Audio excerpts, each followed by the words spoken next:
Hello and welcome to IEIT classes. आज की basic computer course class में आपको बताया जा रहा है वर्ड पैड। तो सबसे पहले देखते हैं कि वर्ड पैड कैसे स्टार्ट करना है। उसके लिए स्टार्ट पे क्लिक करने के बाद आपको टाइप करना है वर्ड पैड। और ये देखिए वर्ड पैड हम एप्लीकेशन हमें नज़र आ रही है। इस पर क्लिक करते ही आपके सामने विंडो आ जाएगी। वर्ड पैड में टाइटल बार के नीचे ये रिबन टैब है जिसमें होम और व्यू के ऑप्शंस अवेलेबल हैं। और ये है फाइल मेन्यू। तो आपको न्यू ओपन सेव तो ऑप्शन पहले भी बता दिया गया था। अब मैं आपको वर्ड पैड के ऑप्शंस बताऊंगी कि वर्ड पैड में डिफरेंट क्या है। अब इसमें देखो सबसे पहले तो हमने क्या करना है ना, यहाँ टेक्स्ट लिखना है। तो मैंने यहाँ पे लिखा, सपोज मैंने यहाँ लिखा हेलो। उसके बाद मैंने यहाँ लिखा हाउ आर यू। तो कोई भी टेक्स्ट जो भी आपको यहाँ लिखना हो, मैंने यहाँ लिखा this is my new word pad file. तो मैंने यहाँ पे 2 लाइनें लिख दी हैं। इसको अब मुझे सेव करना है। तो फाइल को सेव करने का तरीका वही है, आप शॉर्टकट से भी कर सकते हो, Ctrl+S। और उसके बाद आपका जहाँ भी फोल्डर है, तो डेस्कटॉप पे मेरा IEIT नाम से फोल्डर है, इस पे वर्ड पैड को मैंने सेव कर दिया फाइल को, और नाम दे दिया IEIT, और फाइल को कर दिया सेव। तो फाइल सेव हो चुकी है। अब इसमें देखते हैं ऑप्शन और क्या है। न्यू से न्यू फाइल हमारी आ जाएगी। ओपन कर सकते हैं एग्जिस्टिंग फाइल को, तो सेम फाइल मैंने यहाँ कर दी है ओपन। अब देखिए यहाँ पे जो होम टैब के अंदर ऑप्शंस हैं इनको करते हैं। यहाँ पे वर्ड पैड के अंदर हम लोग अलग अलग फॉन्ट फेसेस दे सकते हैं। तो आप वर्ड को सिलेक्ट करके यहाँ से आप डिफरेंट फॉन्ट फेस दे सकते हो, अलग अलग साइज यहाँ दे सकते हो। ये साइज का ऑप्शन है, यहाँ से आप साइज को रिड्यूस कर सकते हैं या ग्रो कर सकते हैं। ये different type of font faces हैं जिससे आप फॉन्ट का जो लुक है, जो स्टाइल है, वो चेंज कर सकते हो। इसके अलावा ये ग्रो फॉन्ट है जो कैपिटल ए लिखा है, इस पे क्लिक करने से टेक्स्ट का साइज बढ़ता जाएगा। श्रिंक फॉन्ट करने से साइज छोटा होता जाएगा। इसके अलावा बोल्ड ऑप्शन है डार्क करने के लिए, I for italic and U for underline. तो आप ये कीबोर्ड से भी कर सकते हैं, क्योंकि Ctrl+B stands for bold, Ctrl+I stands for italic and Ctrl+U stands for underline. तो आप दोबारा ये जब शॉर्टकट की प्रेस करोगे तो ये बोल्ड, इटैलिक, अंडरलाइन को आप ऑन ऑफ कर सकते हो। इसके अलावा ये स्ट्राइक आउट ऑप्शन है, तो बीच में देखो ये स्ट्राइक थ्रू लाइन आपको शो कर रही है, इसे आप यहाँ पे क्लोज कर दीजिएगा। अब देखो आप टेक्स्ट पे ना अलग अलग कलर भी दे सकते हैं। तो यहाँ पे मैंने दे दिया टेक्स्ट को रेड कलर। उसके बाद ये जो नेक्स्ट लाइन है इस पे भी आप अलग अलग कलर अपनी चॉइस से दे सकते हो। फॉन्ट का साइज मैंने 11 से कर दिया 20, तो साइज ग्रो हो गया है। और आपको बढ़ाना है तो 26 साइज आप दे दीजिए। यहाँ से दे सकते हो आप हाईलाइटर। तो देखो टेक्स्ट के पीछे हाईलाइटर भी हमारा आ चुका है। हाइलाइटर हटाने के लिए आपको हाइलाइटर पे जाके ऑप्शन मिलेगा नो कलर। तो ये हाइलाइटर से हमने कलर हटा दिया। अब उसके बाद ये हमारे पास ऑप्शन बचे हैं, एक ये लिखा है x⁻² और एक लिखा है x/2। तो ये जो ऑप्शन है इसका नाम है सुपरस्क्रिप्ट। सुपरस्क्रिप्ट से टेक्स्ट कैसे नजर आएगा, देखो यहाँ पे मैं लिख के दिखाती हूँ। सपोज मैंने यहाँ पे कोई भी डेट मेंशन कर दी है। मैंने यहाँ लिखा 14 अप्रैल, ये मैंने यहाँ लिख दिया। अब 14 अप्रैल जो मैंने लिखा है, तो TH तो डेट में ऊपर की तरफ आता है। तो आप क्या कर सकते हो, यहाँ पे कैरेक्टर को सिलेक्ट करके मैन्युअली यहाँ से सुपरस्क्रिप्ट पे क्लिक करो, तो सुपरस्क्रिप्ट से टेक्स्ट ऊपर की तरफ शिफ्ट हो जाता है। ये सुपरस्क्रिप्ट है small text above the base line. तो बेस लाइन के ऊपर स्मॉल टेक्स्ट आपका आ जाएगा। इसके अलावा अगर हम यहाँ लिखते हैं H2O, अब H2O में 2 जो है ना वो नीचे की तरफ शिफ्ट होना चाहिए। तो उसके लिए हमारे पास ऑप्शन आता है सबस्क्रिप्ट। इसमें स्मॉल टेक्स्ट आता है below the base line. Superscript subscript के बाद ये तो हो गया हमारा font group complete. Font group के बाद बारी आती है यहाँ पे पैराग्राफ ग्रुप की। पैराग्राफ में अलाइनमेंट हमारे पास total basically 4 types of alignment होती है, जिसमें आता है सेंटर अलाइनमेंट, लेफ्ट अलाइनमेंट, ये फर्स्ट लेफ्ट अलाइनमेंट है, ये सेंटर है, ये राइट अलाइनमेंट है। अब देखिए वन बाय वन यहाँ पे करते हैं। सपोज ये जो फर्स्ट लाइन है इसको मुझे सेंटर में रखना है, तो ये हम यहाँ पे सेंटर पे क्लिक करेंगे और ये पेज के सेंटर पोजिशन पे आ गया। अब इस लाइन को मुझे रखना है राइट साइड में, तो मैंने राइट साइड पे क्लिक कर दिया, और ये तो पहले से ही लेफ्ट में है। तो ये सेंटर के लिए है, ये लेफ्ट के लिए है, और ये राइट के लिए। तो 3 तो बटन हो गए। अब इनका शॉर्टकट क्या है, अगर मुझे किसी भी सिलेक्टेड वर्ड को सेंटर करना है तो शॉर्टकट है Ctrl+E। Ctrl+E से सेंटर आ जाएगा, Ctrl+R से राइट पे जाएगा, Ctrl+L होता है लेफ्ट के लिए। तो ये तो हो गई हमारी 3 अलाइनमेंट्स। उसके बाद बारी आती है जस्टिफाई की। अब ये जस्टिफाई देखो कैसे काम करता है। जस्टिफाई अलाइन द पैराग्राफ और text from the both side, left side as well as right side. तो आपके पैराग्राफ को दोनों तरफ से इक्वल वो प्रोवाइड करेगा। अभी देखो यहाँ पे हमारा जो पेज है ना, इसका देखो रूलर से बाहर जा रहा है ये। तो सबसे पहले हमें क्या करना है ना, इसको रूलर के अकॉर्डिंग सेट करना है। तो आपको व्यू में जाके ऑप्शन मिलता है यहाँ पे, जिसमें आपको मिलेगा word wrap, wrap to ruler. अब हमारा जो कंटेंट है वो रैप अकॉर्डिंग टू रूलर हो गया है। अब यहाँ पे मुझे लिखना है पैराग्राफ। तो मैंने यहाँ पे कुछ भी लाइन यहाँ लिखी है, वही लिख दिया मैंने, this is my new file, ये मैंने यहाँ लिख दिया। अब यही चीज़ मुझे बार बार, क्योंकि मुझे देखो कॉपी यहाँ पे लिखने के लिए कुछ कंटेंट तो होना चाहिए, तो मैंने क्या किया, यही चीज़ कंट्रोल वी से मैंने कर दी है पेस्ट। तो ये मेरी फर्स्ट लाइन, सेकेंड लाइन, ये मेरा एक फर्स्ट पैराग्राफ बन के तैयार हो गया है। ये सेकेंड पैराग्राफ, मैंने एक बार टेक्स्ट को लिखा, उसके बाद मैंने इसे कॉपी कर दिया। अब देखो पेस्ट जब ये हो रहा है तो आपको लग रहा है, देखो लेफ्ट से तो बिल्कुल बराबर लाइनें आ रही हैं, लेकिन राइट से जो लाइनें हैं ना वो छोटी बड़ी, मतलब छोटी या बड़ी अलग अलग साइज की दिखा रहा है यहाँ पे। तो आपने क्या करना है, पैराग्राफ को मुझे दोनों तरफ से इक्वल, अब देखो यहाँ से भी अगर मैं कुछ रिमूव करके दिखाती हूँ आपको टेक्स्ट, ये देखो लाइन छोटी बड़ी आ रही है, बिल्कुल बराबर लाइन नहीं यहाँ पे नहीं शो कर रहा है ये।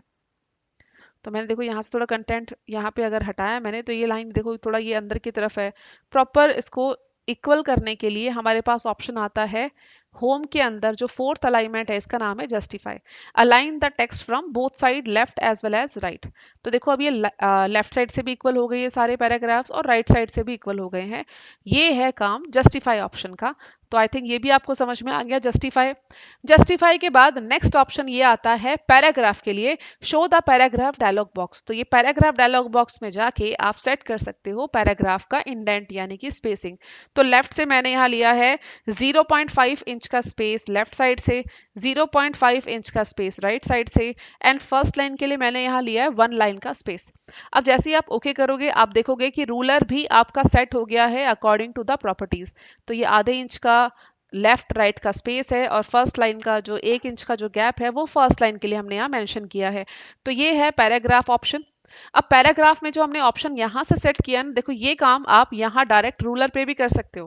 पैराग्राफ को सिलेक्ट करने के बाद अब देखो यहाँ रूलर पे आप देखोगे तो ये है हमारा लेफ्ट इंडेंटर। इसको उठा के आप अपनी चॉइस से रख सकते हो जहां से आपको लेफ्ट में स्पेसिंग देनी है। ये है फर्स्ट लाइन इंडेंट। तो पैराग्राफ की फर्स्ट लाइन कहाँ से शुरू होगी वो ये इंडेंट बताएगा, जहां पे आप इंडेंट रखोगे वहीं से पैराग्राफ की फर्स्ट लाइन स्टार्ट होगी। इसके अलावा ये है राइट इंडेंटर, यहाँ से आप राइट का जो स्पेस है वो आप मेंशन कर सकते हो कितना स्पेस जाएगा ये। नेक्स्ट ऑप्शन इसमें देखो ये हो गए हमारे पास, एक आता है लाइन स्पेसिंग। लाइन स्पेसिंग का मतलब होता है स्पेस बिटवीन लाइंस। तो यहाँ पे आप लाइन का स्पेस कम या ज़्यादा अपनी चॉइस से कर सकते हो। मैंने यहाँ स्पेस सबसे कम दिया है 1.0 का, तो बिल्कुल क्लोज आपका ये टेक्स्ट आ गया है। लाइन स्पेसिंग में हमने कर दिया 1.0। चलिए जी, नेक्स्ट ऑप्शन हमारे पास एक ये है, इसका नाम है स्टार्ट अ लिस्ट। तो अगर आपको कोई लिस्ट बनानी है, सपोज मैंने यहाँ पे कुछ नाम लिख दिए, मैंने यहाँ नाम लिखा मोहित, यहाँ लिखा सुमन,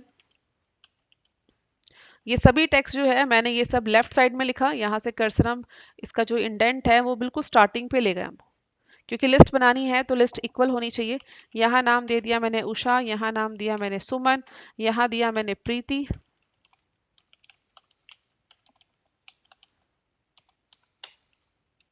जतिन। तो मैंने यहाँ पे कुछ नाम रैंडमली लिख दिए हैं। अब इसको लिस्ट बनाने के लिए आपको सिलेक्ट करना है, और यहाँ से आपको मिल जाएंगे लिस्ट के ऑप्शन। आप बुलेट्स ले सकते हो, नंबरिंग ले सकते हो, जैसा भी चाहिए आपको वैसी लिस्ट आप बना के तैयार कर सकते हो। तो ये ऑप्शन जो है ये है हमारे पास बुलेट्स एंड नंबरिंग का। ये इंडेंटर जो है ये थोड़ा बाहर आ रहा है, मतलब अंदर की तरफ ज़्यादा गैप दे रहा है, तो यहाँ से इंडेंटर आप अपने अकॉर्डिंग सेट कर सकते हो। तो ये प्रॉपर लिस्ट हमारी यहाँ बन गई है। आगे भी अगर आप कुछ नाम लिखोगे तो ये देखो अपने आप ही यहाँ पे लिस्ट जो है ये आपकी नंबरिंग के साथ एडजस्ट हो रही है। तो मैंने यहाँ लिखा नाम प्रिया, ये है हमारे पास नंबर लिस्ट। नंबर लिस्ट के अलावा आप यहाँ से बुलेट भी ले सकते हो, it's up to your choice. अब देखो यहाँ पे ये दो ऑप्शन है जो मैंने अभी तक आपको नहीं बताए हैं। इसका नाम है इंक्रीज इंडेंट। तो देखो ये आपका यहाँ पे जो स्पेसिंग है वो ऐड कर रहा है, इंक्रीज कर रहा है स्पेसिंग को, और ये है डिक्रीज इंडेंट। अगर आपको स्पेसिंग हटानी है तो आप डिक्रीज इंडेंट कर सकते हो। तो ये हमारा पैराग्राफ ग्रुप भी कंप्लीट होता है। चलिए एक बार हमने ये फॉन्ट ग्रुप कर लिया, पैराग्राफ ग्रुप कर लिया, क्लिपबोर्ड भी एक बार आपको फिर से रिवाइज करते हैं। यहाँ पे कट कॉपी है। इन दोनों को एक्टिव करने के लिए first you have to select the text. तो मैंने यहाँ से एक वर्ड को सिलेक्ट किया, उसके बाद मैंने कॉपी कर लिया। आप चाहो तो कंट्रोल सी कर सकते हो। अब पेस्ट करने के लिए हमारे पास यहाँ पे ऑप्शन है पेस्ट का। एक बार कॉपी करने के बाद आप जितनी बार चाहो उसे पेस्ट कर सकते हो। अगर आप कीबोर्ड से कर रहे हो तो कंट्रोल वी है, और अदरवाइज ऑप्शन आपके सामने यहाँ पे अवेलेबल है। कट करना है तो कट मीन्स यहाँ से ये जो लिखा है H2O मुझे यहाँ से हटाना है, तो आप इसे कट करके भी किसी और पोजीशन पे जाके इसको पेस्ट कर सकते हैं। तो यहाँ मैंने पेस्ट कर दिया इसको। कट कॉपी पेस्ट के बाद ये हमारा क्लिपबोर्ड हो गया, फॉन्ट हो गया, पैराग्राफ। अब बारी आती है इंसर्ट टैब की, इंसर्ट ग्रुप के अंदर। अब देखो इंसर्ट ग्रुप में सबसे पहले ऑप्शन आता है पिक्चर्स का। अगर आपको अपने डॉक्यूमेंट में कोई फोटो ऐड करनी है तो आप पिक्चर्स पे जाना, और आपके पास जो भी फोटोज अवेलेबल हैं आप उनमें से कोई भी फोटो ऐड कर सकते हो। तो मैंने यहाँ से एक फोटो ऐड कर दी है। अब इस फोटो को आप अपने अकॉर्डिंग रीसाइज कर सकते हो। जैसे आप फोटो पे क्लिक करोगे ना, इसके चारों तरफ आपको ये पॉइंट नजर आ रहे हैं। इन पॉइंट से आप इसको, जैसे आप माउस पॉइंटर ले जाओगे तो यहाँ हमें एरो दिख रहा है। इस एरो को पकड़ के आपको अंदर की तरफ ड्रैग करना है ताकि आप इसको रीसाइज कर सको। आप चाहो तो इमेज का साइज बढ़ाओ, हाइट विड्थ अपने अकॉर्डिंग आप सेट कर सकते हो। पिक्चर्स के बाद नेक्स्ट ऑप्शन आता है पेंट ड्राइंग। तो यहाँ पे आपको एक बेनिफिट ये मिलता है कि आप वर्ड पैड में रहते हुए ड्राइंग कर सकते हैं। तो यहाँ देखो मैंने पेंट में जाके ड्राइंग बनाई और इसे क्लोज कर दिया। जो भी मैंने ड्रॉ किया वो सब हमारे पास वर्ड पैड में यहाँ पे आ गया है। तो ये एप्लीकेशन है जिससे हम दूसरी एप्लीकेशन का फायदा ले सकते हैं। यहाँ पे ऑप्शन है पेंट ड्राइंग। पेन ड्राइंग के बाद नेक्स्ट ऑप्शन इसमें आता है हमारा, जिसका नाम है डेट एंड टाइम। तो आपको नॉर्मली डेट एंड टाइम पे क्लिक करना है, फॉर्मेट चूज करना है और अप्लाई करना है। तो ये डेट एंड टाइम भी हमारे पास यहाँ पे देखो स्क्रीन पे डेट एंड टाइम भी आ गया। नेक्स्ट ऑप्शन आता है इंसर्ट ऑब्जेक्ट। तो ये भी ऑप्शन है ताकि आप दूसरी एप्लीकेशन को यूज कर सको। यहाँ से आप पेंट का या एक्सेल का ऑब्जेक्ट भी ले सकते हो। यहाँ से मैंने लिया माइक्रोसॉफ्ट एक्सेल की वर्कशीट। ओके, अब ये जो एरिया यहाँ पे आप देख रहे हो ये एक्सेल की वर्कशीट स्टार्ट हो गई है। एक्सेल का फायदा ये है कि ये आपको एक इलेक्ट्रॉनिक स्प्रेडशीट प्रोवाइड करता है जिसमें आप ईच एंड एवरी सेल पे कैलकुलेशन कर सकते हो। तो यहाँ पे वर्ड पैड में हमने एक ऑब्जेक्ट ले लिया है एक्सेल का।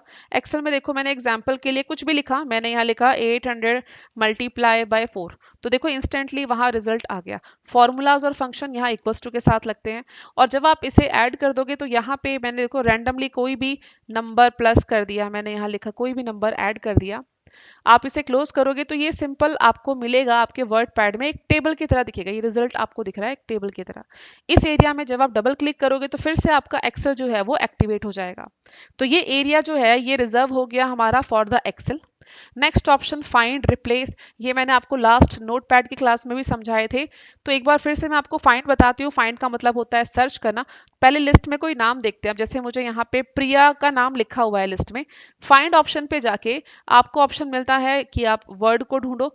तो मैंने यहाँ लिखा नाम प्रिया और यहाँ से किया फाइंड नेक्स्ट। तो जैसे ही आप क्लिक करोगे ना वो सिलेक्शन आपको दिखा देगा। ये मिल गई हमें प्रिया। अब हमें करना है replace. Replace means change the word with another. तो मुझे रिप्लेस पे जाना है। प्रिया को मैंने यहाँ पे पूजा के नाम से कर दिया रिप्लेस। तो पहले मैंने फाइंड का काम किया, फाइंड हो गया प्रिया, उसके बाद मैंने कर दिया रिप्लेस। आप चाहो अगर बहुत सारे रिप्लेसमेंट्स हैं तो आप रिप्लेस ऑल भी कर सकते हैं। तो यहाँ पे जहाँ प्रिया लिखा था वहां पे अब पूजा हो चुका है। तो ये हमारा रिप्लेस ऑप्शन भी काम कर गया। नेक्स्ट आता है select all. To select the entire WordPad screen, तो पूरी स्क्रीन आप सिलेक्ट करके कट कॉपी पेस्ट कुछ भी कर सकते हैं और या डिलीट कर सकते हो। व्यू में जाके ऑप्शन मिलता है जूम इन और ये है जूम आउट। 100% शो और hide the ruler, show hide the status bar जो नीचे हमें नजर आ रहा है इसको भी आप ऑन ऑफ कर सकते हैं। वर्ड रैप में देखो नो रैप करोगे तो देर इज नो लिमिट। आप जब काम करोगे तो ये यहाँ पे कोई रोकने वाला नहीं है, आपका कर्सर आगे बढ़ता चला जाएगा, आगे बढ़ता चला जाएगा, क्योंकि हमने यहाँ रैप हटा दिया है। अब देखो यहाँ पे मैं कंटिन्यूअसली टाइप कर रही हूँ और ये कर्सर चलता ही जा रहा है। अगर आप यहाँ पे लेते हो रैप टू विंडो तो ये विंडो से आगे नहीं जाएगा। विंडो जब आपका राइट साइड से टेक्स्ट आपका मैच होगा तो वो अपने आप लाइन ब्रेक आपको शो करने लगेगा यहाँ पे। और इसका जो तीसरा ऑप्शन है जो हमने लिया था वो है रैप टू रूलर। ये बेस्ट है क्योंकि इससे आपको एग्जैक्टली ये पता चलता है कि प्रिंटिंग एरिया कितना है और कितना टेक्स्ट आपके पेज पे इजीली प्रिंट हो सकता है। इसके अलावा ये लास्ट ऑप्शन है मेजरमेंट यूनिट का। तो ये आपके रूलर के लिए काम आएगा। आप यहाँ पे जो आप देख रहे हो इंचेस में आ रहा है, आप अपने रूलर को सेंटीमीटर्स में, पॉइंट्स में आप उसे कन्वर्ट कर सकते हो। तो ये है मेजरमेंट यूनिट। आज की वर्डपैड क्लास यहीं पर समाप्त होती है। आशा है आपको वर्डपैड समझ में आ गया होगा। नेक्स्ट क्लास में हम आपको कराने वाले हैं एमएस वर्ड के बारे में।